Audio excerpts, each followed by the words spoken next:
সাভারে জাতীয় স্মৃতিসৌধে মহান মুক্তিযুদ্ধের বীর শহীদদের প্রতি শ্রদ্ধা জানিয়েছেন নতুন প্রধানমন্ত্রী তারেক রহমান।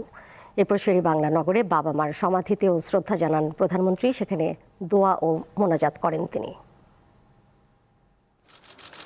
মহান মুক্তিযুদ্ধের বীর শহীদদের প্রতি শ্রদ্ধা জানাতে বুধবার সকাল 11টার দিকে মন্ত্রিপরিষদের সদস্যদের নিয়ে সাভারে যান প্রধানমন্ত্রী তারেক রহমান। পুষ্পস্তবক অর্পণ করেন স্মৃতিসৌধের মূল বেদিতে।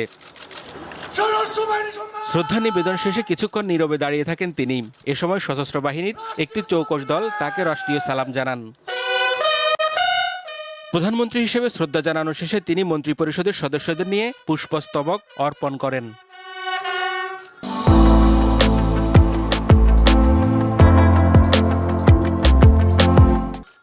এরপর পরিদর্শন বইয়ে স্বাক্ষর ও স্মৃতিসৌধ চত্বরে পরিজাত গাছের চারা রোপণ করেন প্রধানমন্ত্রী। সাভার থেকে ফিরে প্রধানমন্ত্রী যান শেরেবাংলা নগরে। সেখানে বাবা জিয়াউর রহমান এবং মা খালেদা জিয়ার সমাধিতে ফুলেল শ্রদ্ধা জানান তিনি। পরে মন্ত্রিসভার সদস্যদের নিয়ে আবারও শ্রদ্ধা জানিয়ে মোনাজাত করেন প্রধানমন্ত্রী।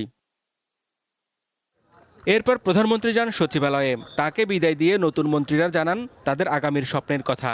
আমাদের মাননীয় প্রধানমন্ত্রী তারেক রহমানের নেতৃত্বে আমাদের নতুন শিক্ষা ব্যবস্থা আমরা দেশবাসীকে দেব বলে বিশ্বাস রাখি। খাল খনন কর্মসূচির মাধ্যমে আমরা যেন নতুন সে আন্দোলন গড়ে তুলতে পারি।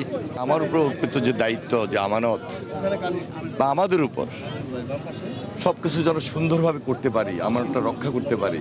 স্ব মন্ত্রণালয় নিয়ে পরিকল্পনার কথা জানান প্রতিমন্ত্রীরাও।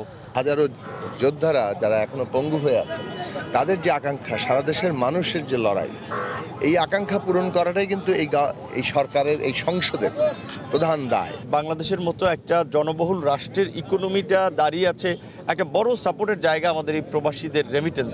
সুতরাং তাদের সুযোগ সুবিধা নিশ্চিত করা। নতুন সরকারের এই অভিযাত্রায় সমৃদ্ধ ও গণতান্ত্রিক বাংলাদেশ গড়ার প্রত্যয় তাদের কণ্ঠে। সুন্দর নতুন বাংলাদেশ আমরা গড়ে তুলব ইনশাআল্লাহ। হেদায়েতুল্লাহ সীমান্ত, দীপ্ত সংবাদ, ঢাকা।